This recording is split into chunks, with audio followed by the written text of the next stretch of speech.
सवाल ये पैदा होता है, क्या रोजे की हालत में एक बोतल खून देना जायज है कि ना जायज है? ये एक अलग मसला है।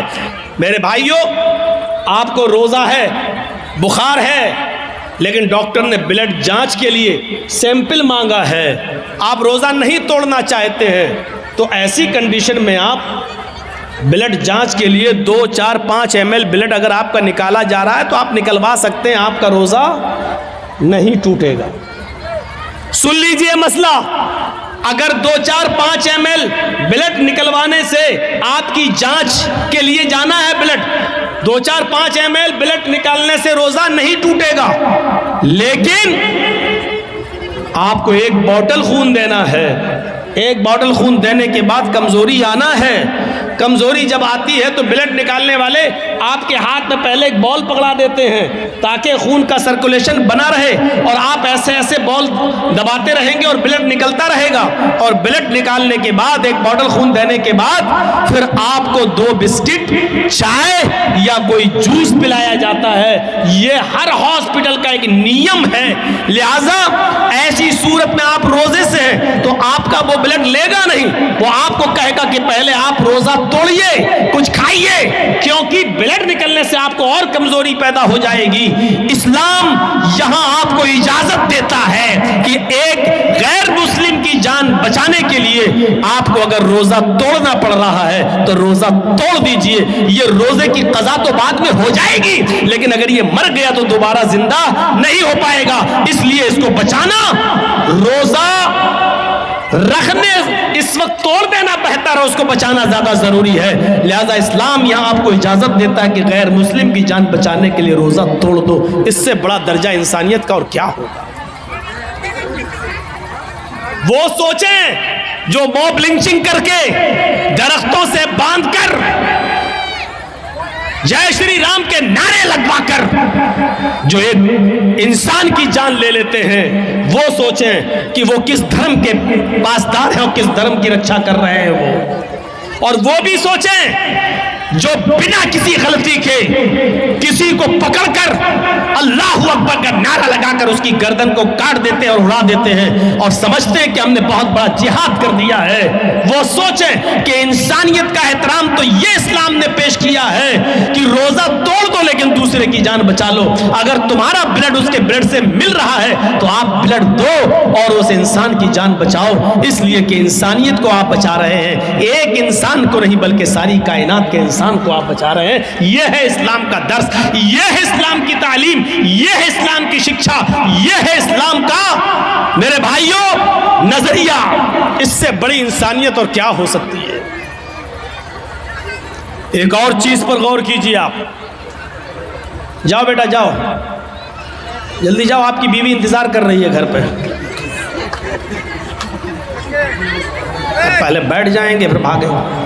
किसी तरह थोड़ा सुकून होता है। तो ये एक और नजरिए से सोचिए, इस्लाम ने इंसानियत देखी, इंसानियत इस्लाम ने इतनी बाउंडेशन लगा दी है कि कोई भी शख्स जब किसी औरत से शादी करे तो किसी भी कीमत पर किसी दूसरे के बच्चे को ही अपना नाम न दे। इस पर इतनी बाउंडेशन लगा दी है कि आप गौर कीजिए, अगर किसी वजह से आप अपनी बीवी को तलाक देते हैं और तीसरी तलाक जब दी जाती है तो तीसरी तलाक जब आप देंगे उसके बाद औरत की इद्दत शुरू हो जाएगी। उसके बाद से जैसी तीसरी तलाक दी वहीं से इद्दत शुरू। अब 3 महीने तक वो दूसरी शादी नहीं कर सकती है जब तक कि वो इद्दत पूरी न कर ले। गौर से सुनिएगा, इसको सुनेंगे तभी बात समझ में आएगी। 3 महीने तक उसको क्यों रोका गया? क्योंकि 3 महीने में हो सकता है कि जो आदमी तलाक दे रहा हो उसका कोई बच्चा इस औरत के पेट में हो। ऐसा ना हो कि तलाक के फौरन बाद शादी की अगर इजाज़त दे दी जाए तो कहीं ऐसा ना हो कि दूसरे का बच्चा ये अपने पेट में रखे और किसी दूसरे मर्द से शादी कर ले और दूसरा मर्द इस बच्चे को अपना नाम दे दे, हालांकि ये उसका बच्चा नहीं है। इसलिए 3 महीने का हुक्म दिया है कि वो इद्दत गुजारेगी। अगर किसी का शौहर मर गया तो औरत इद्दत गुजारेगी कितने दिन? 4 महीने 10 दिन। अगर किसी औरत का शौहर मगरिब से पहले इंतकाल किया है, मगरिब की अजान से पहले इंतकाल किया, तो वो दिन इद्दत में शामिल किया जाएगा, 1 दिन माना जाएगा। मान लीजिए आपके यहाँ 6 बजे मगरिब की अजान हो रही है और 5 बजे किसी का शौहर इंतकाल किया है, तो 5 बजे इंतकाल करने के बाद भी उसका पहला दिन माना जाएगा, क्योंकि अभी तारीख़ वही है। मगरिब के बाद तारीख़ चेंज होगी, मगरिब से पहले नहीं, वो पहला दिन माना जाएगा। यही अकीक़े में भी यही देखा जाएगा। 7वें दिन जो बच्चे का अकीका किया जाता है यहीं से देखा जाएगा। मान लीजिए आपका बच्चा जुमे के दिन मगरिब से पहले पैदा हुआ है, तो जुमे का दिन पहला दिन माना जाएगा। जुमा, शनिचर, इतवार, सोम, मंगल, बुध, जुमरात। अब अकीका कब होगा? जुमरात को। और अगर जुमे के दिन मगरिब के बाद बच्चा पैदा हुआ है, मगरिब के बाद, तो जुमे का दिन नहीं जोड़ा जाएगा, फिर शनिचर का दिन जोड़ा जाएगा। पहला दिन शनिचर, इतवार, सोमवार, मंगल, बुध, जुमरात, जुमा। अब अकीका कब होगा? जुमे के दिन होगा। इस बात को याद रखिएगा। और 7वां दिन कब पड़ेगा? जुमे का दिन। अगर जुमे को मगरिब के बाद बच्चा पैदा होता है तो अरबी में महीने की शुरुआत मगरिब के बाद से होती है। हम लोग चांद कब देखते हैं? मगरिब की अजान हो जाती है, नमाज के बाद देखते हैं। और जब चांद हो गया तो वहीं से महीना शुरू, वहीं से तारीख शुरू, वहीं से 1 तारीख हो गई, और वो दूसरे दिन मगरिब तक 1 तारीख रहेगी। जो शब कदर में आप रात जागते हैं तो कब जागते हैं? 20वां रोज़ा होता है, मगरिब के बाद 21वीं रात शुरू हो जाती है। आप 21वीं, 23वीं, 25वीं जो रात जागते हैं वो इसी हिसाब से जागते हैं। तो मेरे भाइयों, औरत अगर 5 बजे उसका शौहर ख़त्म हुआ है तो वो पहला दिन माना जाएगा औरत का, 1 दिन। इसके बाद 4 महीने और 10 दिन। ये 4 महीने 10 दिन औरत की इद्दत के दिन क्यों शुमार किए गए आपको मालूम है? ताकि मरे हुए आदमी का हमल इस औरत के पेट में ना हो सकता है कि वो छिपा रही हो, हमल पेट में ना हो। 4 महीने 10 दिन की मुद्दत बहुत हो गई है। अगर उसके पेट में बच्चा होगा तो 4 महीने में इस औरत का पेट थोड़ा बहुत बाहर निकल आएगा, जिससे पता चल सकता है कि इसके पेट में फला आदमी का बच्चा है। अगर है तो जब तक बच्चा पैदा नहीं हो जाता तब तक उसकी इद्दत रहेगी, और अगर नहीं है तो 4 महीने 10 दिन के बाद ये औरत कहीं दूसरा निकाह करना चाहे तो कर सकती है, ताकि किसी दूसरे आदमी का, इस मरे हुए आदमी का बच्चा किसी दूसरे आदमी का नाम ना पा जाए। ये इस्लाम ने एक बाउंडेशन लगा दी है। बाउंडेशन बहुत सख्ती है इस मामले में। हाँ, खुला का मामला थोड़ा सा अलग है। एक चीज़ होती है मर्द तलाक देना नहीं चाहता, औरत तलाक लेने पर मुसिर है, नहीं हमें तलाक चाहिए, हमें नहीं रहना है तेरे पास। मान लीजिए बहुत सा शराबी जुआरी आदमी है, औरत नहीं रहना चाहती है और आदमी उसको तलाक नहीं देना चाहता, नहीं हम नहीं देंगे। ऐसी सूरत में औरत खुला लेती है। खुला ये होता है कि काजी को बिठाएगी या 4-5 आदमी को बिठाएगी और कहेगी कि मुझे इसके साथ नहीं रहना है, आप लोग गवाह रहिए, मैं खुला ले रही हूँ, ये तलाक नहीं दे रहा है। लिहाजा वो काजी निकाह फिस्क कर देगा और वो औरत अब आज़ाद हो गई। आदमी चाहे तलाक दे या न दे, औरत खुला ले ली है, अब ये आज़ाद हो चुकी है, लेकिन इसके बावजूद उसको 1 पीरियड, 1 हैज तक रुकना पड़ेगा। वो दूसरी शादी नहीं कर सकती है जब तक कि उसको 1 पीरियड नहीं आ जाता है। 1 पीरियड का मतलब उसको, औरत को जो हर महीने जो हर औरत को जो खून ब्लड आता है, 1 पीरियड, जब तक वो पीरियड नहीं आ जाता तब तक वो दूसरा निकाह नहीं करेगी, और पीरियड आने के बाद फिर वो दूसरा निकाह कर सकती है। पीरियड आने का मतलब यह है कि वो हामिला नहीं है, यानी जिस आदमी से उसने खुला लिया है उसका बच्चा इसके पेट में नहीं पल रहा है। अब सोचिए इस्लाम ने कितनी बाउंडेशन लगाई है कि आपके पेट में पलने वाले बच्चे को उसके असली बाप का नाम मिले। वो बच्चा जब बाहर आए तो अपनी निस्बत अपने असली बाप की तरफ कर सके। कितनी हिफाजत की है इस्लाम ने नस्ल की, और नस्ल को पाकीज़ा बनाने की कितनी हिफाजत की है। लेकिन इसके बावजूद इस्लाम ये भी कहता है अगर खुदा न खास्ता किसी औरत के पेट में हराम औलाद पल रही है, जिना की पैदावार है, और उसने इकरार भी कर लिया है कि हराम औलाद है। वो कह भी रही है कि फला आदमी से मेरा साथ संबंध बन चुका था और उसका हमल मेरे पेट में है। तो इस्लाम इंसानियत का वो दर्स देता है कि हराम औलाद होने के बावजूद अगर किसी औरत के पेट में पल रही है तो पेट में बच्चे को मारा नहीं जा सकता है। अगर इस्लामी कानून कहीं है और जिनाकार की सजा पत्थरों से मार मार के मार डालना है, लेकिन अगर वहां यह पता चल जाए कि इस औरत के पेट में बच्चा है, अगरचे नाजायज है, अगरचे हराम है, तो इस्लामी मुल्क भी उस औरत को सजा नहीं दे सकता जब तक कि बच्चा पैदा ना हो जाए, क्योंकि गलती उसकी मां की है, उस बच्चे की नहीं जो पेट में पल रहा है। गौर कीजिए, इस्लाम हराम औलाद को भी मारने की इजाज़त नहीं देता है। जो औरतें अपने पेट में हलाल बच्चों को गिरा देती हैं उनको अपने बारे में सोचना चाहिए। कल क़यामत के दिन ये बच्चा जिसको तुमने गिराया है अपने पेट से, क़यामत के दिन ये बच्चा अपने माँ की पिस्तान और अपने माँ की छातियों से लटका हुआ आएगा। जा यौमल क़यामती व मुअल्लकुम बैन सदिय्हा, वो बच्चा क़यामत के दिन इस हाल में आएगा कि मुअल्लकुम बैन सदिय्हा, अपने माँ की दोनों पिस्तान से लटका हुआ होगा, अपनी माँ की पिस्तान से दूध चूस रहा होगा और अल्लाह कहेगा, आए इस माँ की पिस्तान से दूध चूसने वाले बच्चे, क्या तेरी कोई शिकायत है? क्या तू कुछ बोलना चाहता है? क्या तुझे अपने रब से कुछ कहना है? अल्लाह उसको जबान देगा। वो छोटा सा बच्चा जो अपने माँ की पिस्तान से दूध चूस रहा होगा अपनी जबान हटाएगा, अपना मुंह हटाएगा, यकूल, और अल्लाह से शिकायत करेगा, या रब्बी हाज़िही उम्मी क़दलतनी, अल्लाह ये मेरी माँ है जिसका दूध मैं पी रहा हूँ, जिसकी पिस्तान से मैं लटका हुआ हूँ। अल्लाह ये मेरी माँ है जिसने दुनिया में मुझे मार डाला था। अल्लाह ये मेरी माँ है जिसने दुनिया में मुझे कत्ल कर दिया था। हाज़िही उम्मी क़तलतनी, अल्लाह ये मेरी माँ है जिसने दुनिया में मुझे मार डाला था। अल्लाह ये मेरी माँ है जिसने दुनिया में मुझे कत्ल कर डाला था। हाय अल्लाह, ये दुनिया में मेरी ना हुई, तू इसका मत हो, इसको भी तू जहन्नम में फेंक दे।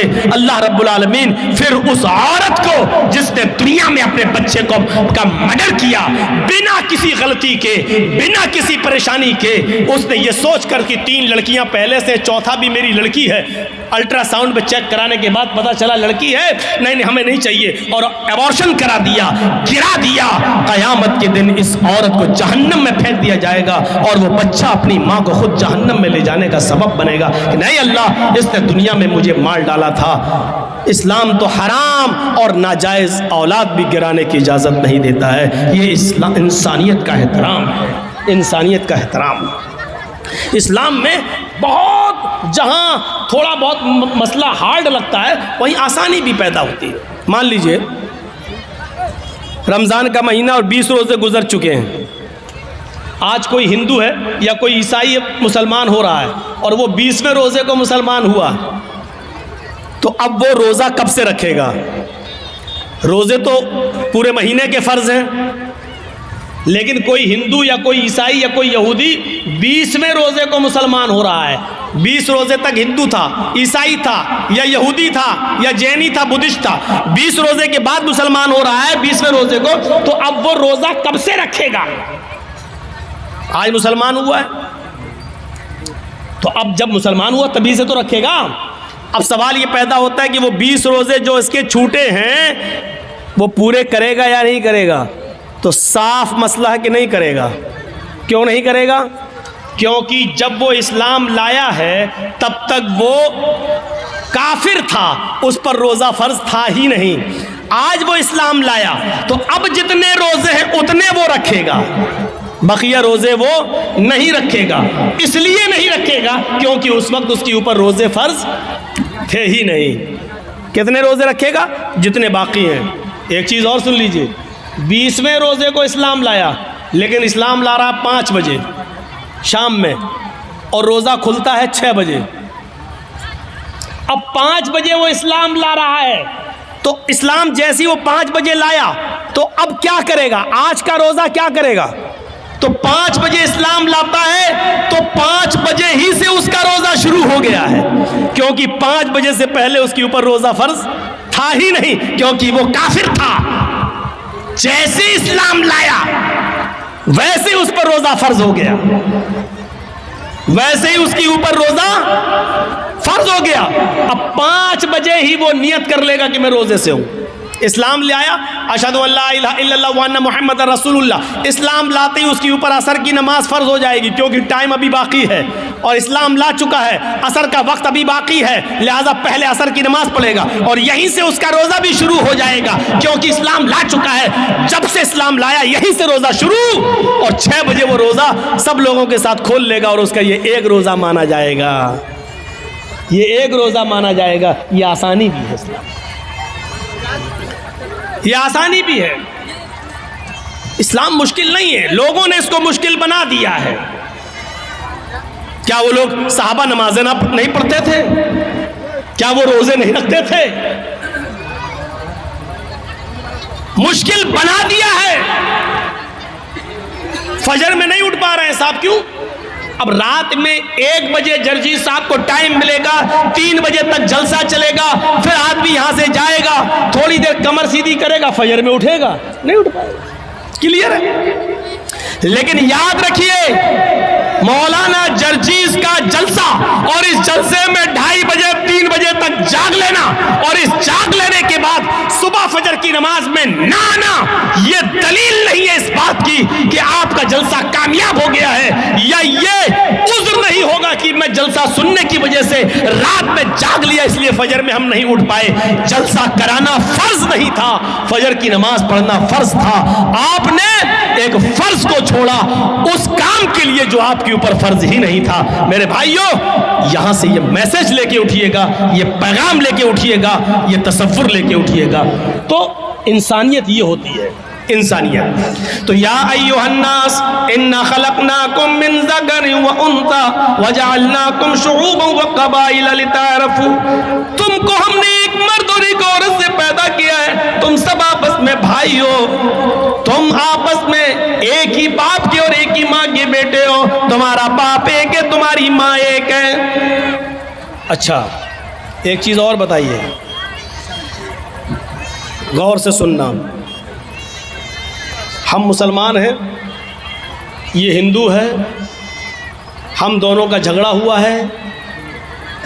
अब कोर्ट में गए तो जज साहब बैठे हैं, अगर मुसलमान है तो उनका दिल चाहता है कि हम मुसलमान की तरफ थोड़ा सा झुकाव कर दें, हिंदू है तो वो चाहता है थोड़ा सा हिंदू की तरफ झुकाव कर दें। ये होता है, ये होता है। कुरान ने इंसानियत, यहां पर इंसानियत को फरोग दिया है, इंसानियत को बढ़ावा दिया है और कहा अगर तुम सच्चे मुसलमान हो तो फैसला करते वक्त न कौम देखोगे, न बरादरी देखोगे, न जात देखोगे, न मजहब देखोगे, हुक्म वला यजरिमन्नकुम शनआनु कौमिन अला अल्ला तादिलू इअदिलू हुवा अक़रबु लित्तक़वा। भाई जिसको जाना हो अभी उठ के चले जाओ यार, क्यों बार बार उठ रहे हो?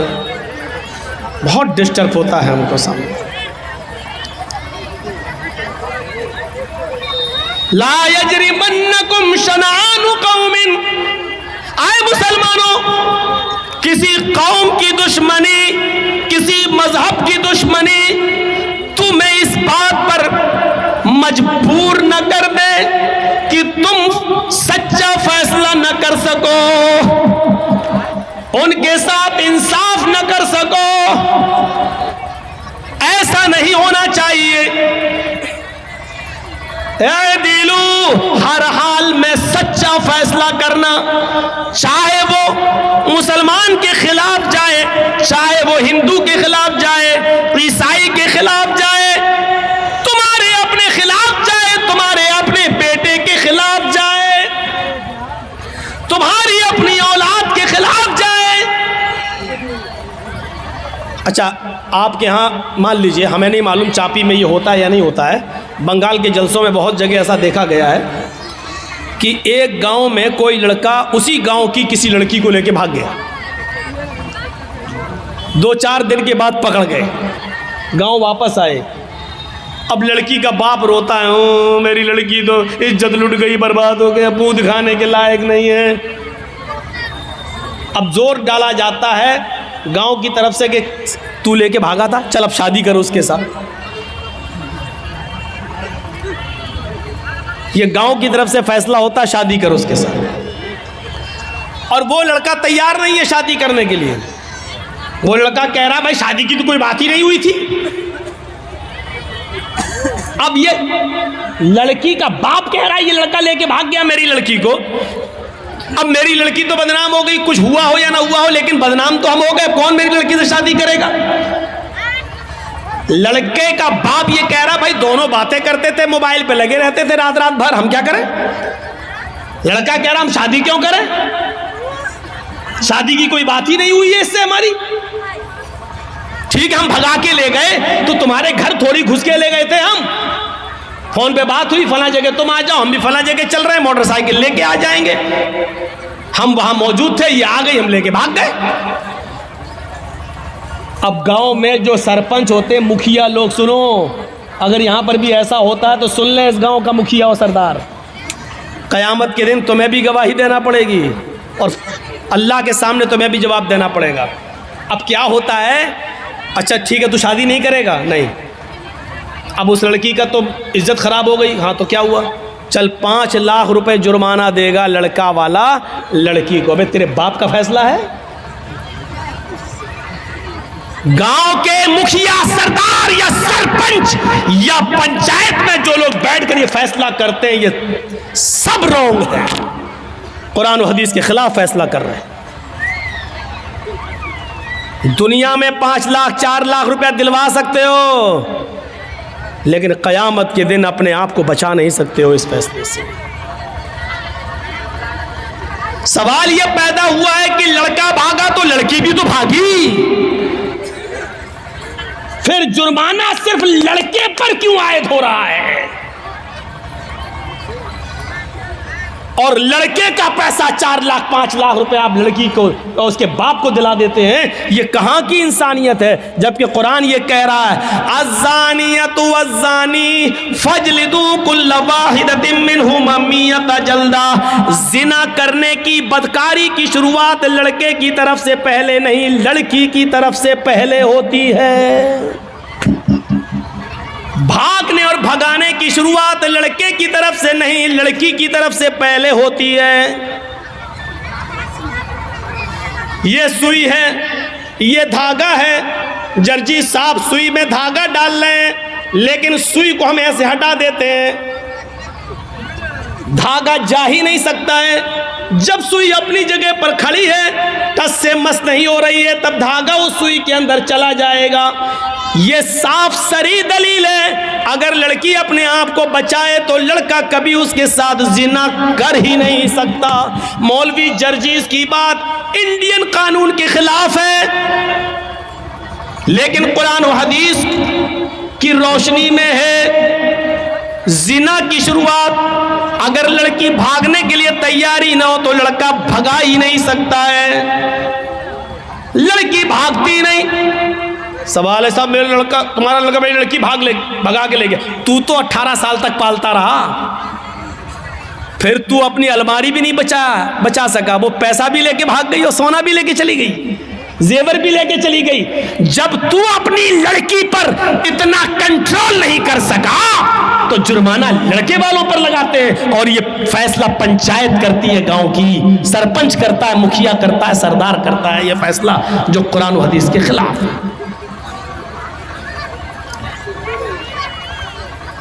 शादी हो सकती है या नहीं वो एक अलग मसला है, वो अलग जाने दीजिए। सवाल यह है क्या जुर्माना लड़के ही के ऊपर आयद होगा, जबकि भागने में दोनों ने बराबर बराबर की भागीदारी ली है। कोई लड़का जबरदस्ती घर में घुसकर लेकर तो नहीं गया था, आपकी लड़की भी घर से निकली, लड़का भी निकला, दोनों निकले, 1 हफ्ता गायब रहे फिर आए, वो एक अलग मसला है। लिहाजा जुर्माना आयद होना चाहिए तो दोनों पर होना चाहिए, कोड़े पड़ना चाहिए तो दोनों पे पड़ना चाहिए, संसार होना चाहिए तो दोनों को होना चाहिए, अगर सजा मिलनी चाहिए तो दोनों को बराबर बराबर मिलनी चाहिए।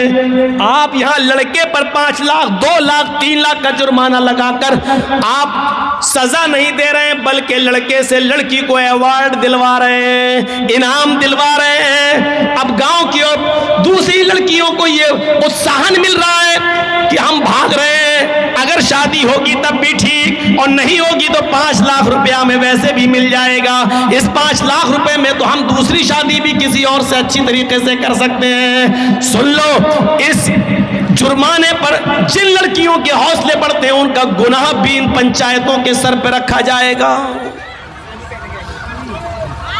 वला यजरिमन्नकुम शनानु कौमिन अला अल्ला तादिलू, किसी कौम की दुश्मनी तुम्हें इस बात पर मजबूर न कर दे कि तुम अदल न करो, फैसला न करो, ऐसा नहीं होना चाहिए। ए दिलो हुआ अक़रबु लित्तक़वा, हर हाल में इंसाफ करना, हर हाल में सच्ची बात कहना, चाहे